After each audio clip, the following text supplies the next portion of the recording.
It's the summer break and I'm running out of video ideas, so I thought it'd be a good time to look back at the season so far and look ahead at the final stretch of the 2022 season. We're slightly over the mid-season mark, having had 13 of 22 races, with 9 races remaining.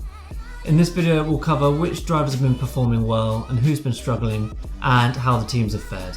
So let's get straight into it. So let's kick things off with Ferrari. They were seemingly the team to beat. They were looking fantastic in testing, their car working in all conditions, looking really drivable, really fast. And after the first 3 races, it kind of looked like Ferrari's season to lose. And they have.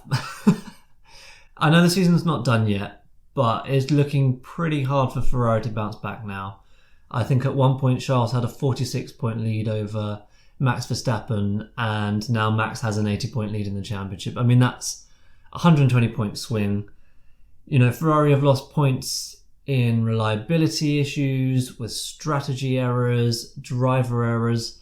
They just really haven't been performing well as Red Bull, and they really haven't managed to mount a sustained championship challenge. I think Red Bull and Max have one hand on the championship, and it's probably in their court to lose. I don't think there's really much more Ferrari can do. You know, they could go and win every race this season. And I think Max can finish in second and he'll still win the championship. So from that point of view, I think it's been a disappointing season for Ferrari. So I'd give them a 5 out of 10. And on to their drivers, starting off with Charles Leclerc. He's been driving really well. Charles has been super fast. He's got so many poles. He has made a few errors. He's not made a lot of errors. I know people have been saying that he's driving fast but driving error prone. He's only really made 2 major errors that I can think of in Imola and in Paul Ricard. But apart from that, he's been pretty immense. He's been a good match for Max. I just think right now Charles Leclerc and Ferrari, they're just not quite there ready to fight for the championship. I think it's a popular fan opinion as well. Does Charles need to do a Sebastian Vessel and start making up his own strategy calls and going against his team, because his team have blundered multiple times this season? But I don't think long term that's the way to go. Charles needs to have full support and full faith in Ferrari and vice versa. Right now they're making all the right noises. It's kind of looked from the outside like maybe there's a few cracks starting to appear between Charles and Ferrari, but I see that partnership carrying on for a good few seasons yet. And who knows, maybe next year they can mount a stronger challenge. It'd be good if Charles could finish off the season picking up a load of wins and just coming out feeling good from this championship. You know, hopefully he doesn't beat himself up too much with the crash in Paul Ricard. So I would give Charles an 8 out of 10. And then on to Carlos Sainz. He struggled early on in the season, making a number of mistakes and just consistently being a number of tenths off his teammate. Things really seemed to turn around for Carlos in Monaco. He went against his team's strategy and that seemed to work out well for him. He got his first pole and his first win in Silverstone. And I think that took a little bit of pressure off Carlos, because I think he was getting a bit of heat. It's not been as good a season as he had perhaps last year. In his first season with Ferrari, he really came in and was an absolute match for Charles, where he really hasn't been that this season. I think for the rest of the season, it would be good if Carlos could pick up a few wins and match, if not outperform, Charles. I think on the whole, it's probably been a bit of a disappointing season for Carlos. Ferrari with a potentially championship-winning car, Carlos would have hoped to have been actually fighting for that championship, where he really hasn't been. So I'd give Carlos Sainz a 6 out of 10. So on to Red Bull. They had a really difficult start to the season after 3 races quite a way behind Ferrari, reliability being a big issue for them. Both their cars dropping out of the first race in Bahrain, having a number of DRS issues, but after those first 3 races they went on a tremendous run with Max. I know Sergio got a win as well. They've been really dominant. You can tell that they've been in a championship fight in the last season. because they've been so well oiled. They've been making really good strategy calls. Yeah, and they're making minimal mistakes, and they're really capitalising on their main rivals Ferrari making strategy blunders, Ferrari dropping the ball. So I've got to give Red Bull a 9 out of 10. They've been performing so well this season. And on to Max. He seemed a little agitated early on in the season. I was sort of questioning his driving. Seemed quite angry, especially when they were having DRS issues. I think it was in Spain when Max was just irate on the radio, and I felt like he wasn't driving as well as he could be because he was driving quite angry. But after those few little issues early on the season, a few mistakes, Max has been driving so well. Hungary just really typifying that. A victory from 10th. Max is really getting the most out of all of his races, and he's an absolutely formidable driver. And yeah, I mean, it's kind of looking like that second championship's well on its way now. So I've been really impressed with Max, how he stayed strong throughout the season and driving really well now. So I'd give him a 9 out of 10. And then on to his teammate Sergio Perez. It's really been a season of two halves for Sergio. He started the season really well, really giving some good competition to Max, matching him really on his pace and getting a win. But then in the second half of this first half of the season, he's really sort of dropped off in his performances. I don't know how much Sergio can be blamed. I think the car development seems to be moving away from him. The car becoming more twitchy in the rear end, which is something that Max can really live with, and something that Sergio hasn't been living with, and teammates to Max have been really struggling with. So it's maybe not all of Sergio's fault, but then has he just, not got that quite extra bit that Max has? I don't know. But he's certainly been playing the team game really well, and doing the job for Max to get his second championship. So difficult season for Perez. We'll have to see how he does for the remaining of the season, but he's of course going to be there in 23. So that's got to be a nice confidence boost for him, and help relax him a little bit for the rest of the season, that he knows his seat isn't under threat. So I'd give Sergio a 7 out of 10. Next up we've got Mercedes, and they've really struggled this season. Their car was just not in a good place. They were the worst affected by the bouncing. They were not a happy camp in the beginning of the season. I think the results maybe flattered how much they were struggling. Mercedes have really maximised every opportunity, especially the teams in front of them dropping the ball. Mercedes have been there to pick up podiums and really good hauls of points, even when the car has not been great and they've been up to a second off the pace. But they seem to be overcoming their porpoising issues and bouncing issues, starting to add performance and adding a lot of new parts to the car. I think for the remainder of the season, if Mercedes could get a win and beat Ferrari, they're not going to say this publicly, but I think that would be a success for them given where they started the season. So I'm going to give Mercedes a 7 out of 10. So George Russell, I think he's been so impressive this season. He's been up against a 7-time world champion in Lewis Hamilton, someone that is hugely highly rated in the world of F1 and considered one of the greats.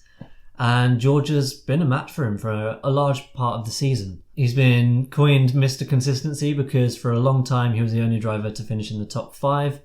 I think that performance has maybe slightly dropped off, or maybe Lewis has upped his level. But George has been really, really good in his first season in Mercedes. I think getting his first pole in Hungary just really encapsulates that. It's been a good season for him. Especially when, let's not forget, he's just joined the team that's won the last 8 Constructors' Championships, and suddenly they're not really fighting for wins. So that's got to be difficult for George when he's been waiting for the last 3 seasons in a Williams that has been struggling. So I'm really impressed with what he's been able to achieve, and hopefully he can continue that and get his first win, which I'm sure is coming. Maybe not this season, but in the seasons to come, him and Mercedes are going to be a real force. So I'd give George an 8 out of 10. And Lewis Hamilton, I know he opened the season with a podium, but I think he had a bit of a slow start to the season. That could be for a number of reasons. Mercedes have been really struggling with their car, so perhaps he's just really not been comfortable with that. Also, there really could have been a hangover from Abu Dhabi 2021. Lewis could really be forgiven for losing faith in F1. Whether you're a Lewis fan, a Max fan, or other, he was robbed in a sense. Rules weren't applied consistently.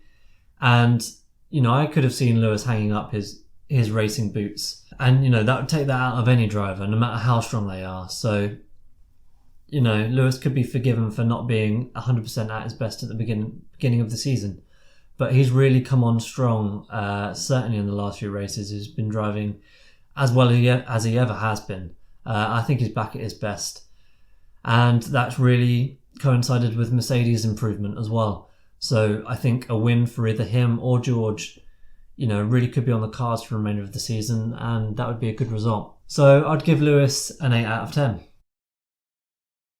Alpine have really been quite consistent this season. They are picking up points, and they really are in that fight for best of the rest, fighting against McLaren. They've been super strong on the faster circuits, and they are developing their car well. So I don't think it's a bad season for Alpine. I think they'd be disappointed that they maybe haven't made that jump into the front teams. So perhaps this season's going to be considered a little bit of a disappointment for Alpine, but it hasn't been too bad. I'd give Alpine a 6 out of 10. On to Fernando Alonso. He's maybe been a little bit unlucky with some results, not going his way, but he's been driving really well. He's been super entertaining in the media. And as he always does, Fernando's his best own promoter, really bigging up his performances. But it does seem like the team and teammate relationship is really deteriorated. We saw that with his teammate in Hungary. And of course, he's moving to Aston Martin, and it seems he really blindsided his team, Alpine. They weren't aware that he was going to move. So once again, Fernando burning bridges, but maybe there's behind the scenes a relationship that has deteriorated. It's been a solid season for Fernando, and I'd give him a 7 out of 10.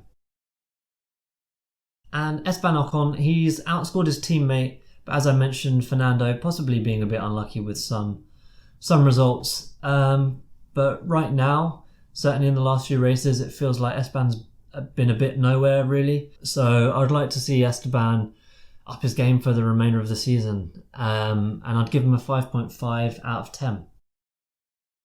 McLaren got off to, well, it's got to be said, a pretty horrendous start. They had a really difficult testing. Daniel not making it for the second test. They had brake issues, meaning that Lando could only do a handful of laps. And they had to do a quick fix for the first few races, which was not good for weight, not good for performance, having brake issues. Now that they've got on top of that and they've started to really develop the car, they are now in contention for best of the rest in that fight with Alpine. So hopefully McLaren can have a strong remainder of the season. I think fourth in the championship would be a good result considering where they started the season, but like Alpine, I think they'd be disappointed that they're not bridging that gap to the front few teams. Given it's the start of a new set of regulations, hopefully they can start to develop and close that gap to the front few teams. I'd give McLaren a 6 out of 10. I'm really impressed with Lando Norris this season. He's absolutely cemented himself as number one in that team this season when his teammates been struggling. He's been driving fast, he's been driving mature, and he's really entertaining on and off the track. So yeah, really impressed with Lando, and I'd give him an 8 out of 10. It's been a difficult season for Daniel Ricciardo. He's been struggling massively, has seemed pretty downbeat. I know some of his interviews he's been quite positive and saying that he wants to show that he's not lost it, he's still got the motivation there and that he can bounce back. But, Daniel's been really highly rated and his reputation has been slightly damaged right now. And if reports are to be believed, it's looking like he might be losing that McLaren seat. And I'm not sure where he could end up for the 2023 season. If he does stay in F1, Alpine possibly an option, although has that bridge been burnt? I think he did annoy the Renault senior team when he left the way he did. But it would be nice if Daniel could finish his F1 career strong. I'm not saying he's near the end of his F1 career, but options might be limited in terms of good drives that he could take on. He's been massively outperformed by his teammates, so it's not been a good season for Daniel. So for that reason, I'd give him a 4 out of 10. And then on to Alfa Romeo. They started the season strong, like a lot of the Ferrari-engined cars. But their pace has dropped off now slightly in the season. Possibly other teams developing their cars quicker. It's not been too bad a season for Alfa Romeo. I'd give them a 5.5 out of 10.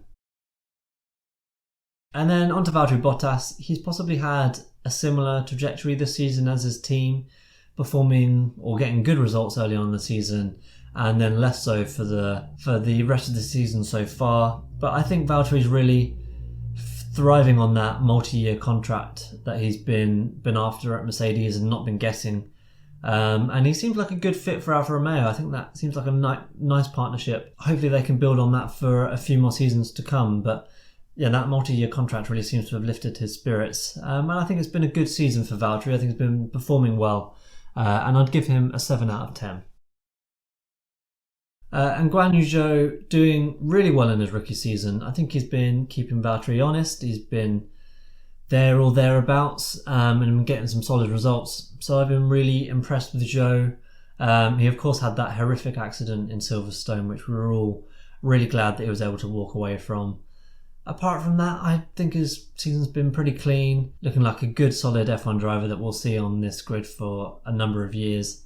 So for that reason, given it's his rookie season, I'd give him a 7 out of 10. Haas, could be said that they had a difficult testing with their sponsor issues and dropping their driver. But they started the season really well. I think a lot of teams being really impressed with how they launched their car, possibly one of the most well-developed cars on the grid, given that they didn't develop their 2021 car at all, and probably one of the first teams to develop their 2022 car. But they're maybe being outdeveloped now. They've only just released their big only upgrade of the season, and it's looking remarkably like Ferrari, but that makes a lot of sense given that they're sharing parts from Ferrari. So we'll see once they start to get the best out of that new package, how that will fare for the rest of the season. But I think it's been a solid season for Haas. Of course, they were well at the back in 2021, and they're fighting for points now, and I think that's not a bad result for Haas. So I'd give them a 6 out of 10. And then on to Kevin Magnussen, back on the grid after a short hiatus, and I think he's been really strong this season. He's brought a lot of positivity back to that team. He seems reinvigorated, disenchanted with F1 and where he was when we last saw him in F1. So it's really good to have K-Mag back on the grid. And I'd give him a 7 out of 10. So Mick Schumacher, I think he's had a season of two halves. He struggled early on in the season. He had some massive, expensive crashes. There was definitely some pressure mounting on him that he hadn't had his first points yet in his F1 career, and he got a stern talking to from Gunther Steiner. I wouldn't like to be on the other side of that. And Mick finally got his first points, which he'd really been knocking on the door of. And we saw a completely new, revitalised driver in Mick in Austria, battling with Lewis. So hopefully his season is going to go from strength to strength. There are reports that his seat is still in danger at Haas. So it'll be interesting to see whether he does remain on the grid, whether Ferrari has any sort of say in that second Haas seat. But I'd like to see him on the grid because I think there are some signs there that he is a good driver, and as we have seen in some of his junior categories, he possibly just needs a little bit of time to get up to speed, and having a new set of regulations in 2022 has possibly halted that development that he made in 21. So yeah, I'd give Mick a 6 out of 10. AlphaTauri, I think it's a disappointing season for AlphaTauri. Their cars doesn't seem to have been great. they seem to be dropping back. Maybe they're not developing the car well, and their drivers have really been nowhere, especially in the last few races. So I've got to give AlphaTauri a 5 out of 10. Pierre Gasly, he's easily the number one driver in that team. His season seems to have dropped off a little bit. Him and AlphaTauri have seemed to have lost something. I'm not blaming Pierre for that at all, but the results have been disappointing. I'm not sure where Pierre goes, in his career now. It seems like Red Bull is certainly locked out and he's not going to get a look in there. I think it would be good for his career if he could possibly look elsewhere. I know that Alpine seat is up for grabs, but I think somewhere else, a fresh start out of that Red Bull outfit would be good for Pierre, because I just cannot see them bringing him into that top team. It'd be good if he could get some solid points results now for the remainder of the season. I'd give him a 6 out of 10. Yuki Sonoda, it's been a disappointing season for Yuki. He's had a lot of crashes. He's not really seemed to progress or develop on from his rookie season last year. I think his seat is in danger. I really do. It would be interesting to know how much say Honda have in that seat, in that second AlphaTauri seat, because I think he might need that helping hand to stay on the F1 grid, which would be a shame because he's a real character. He's entertaining for sure. I think he's going to be yet again an interesting star in that Drive to Survive series, but his results haven't really been up to scratch this season. So I've got to give Yuki a 4 out of 10. It's been a difficult season for Aston Martin. I think they launched with a really exciting car concept, but that's possibly proved not to be the right one. Of course, they introduced a massive upgrade in Spain, and they're maybe not getting the best out of that yet, but it's probably been, it's been a pretty difficult season so far. So I'd give them a 4 out of 10. Sebastian Vessel, we now know it's going to be his final season in F1. I feel like it might be the right time to go. He's probably been making more noises off the track than he has on the track. So that possibly says something about where his priorities lie now, in his family and his motivations outside of F1. So it's going to be really interesting to see where Sebastian's life and attention goes, and it's going to be really sad to see him off the grid. But I hope he can have a strong end to his F1 career. I'd give him a 6 out of 10. And then Lance Stroll, I don't have too many notes on his season. I think it's been pretty mediocre. His seat at Aston Martin seems to be under no threat whatsoever, so we'll see him back on the grid next year. But yeah, I think he's been outperformed by his teammate, so I've got to give him a 4 out of 10.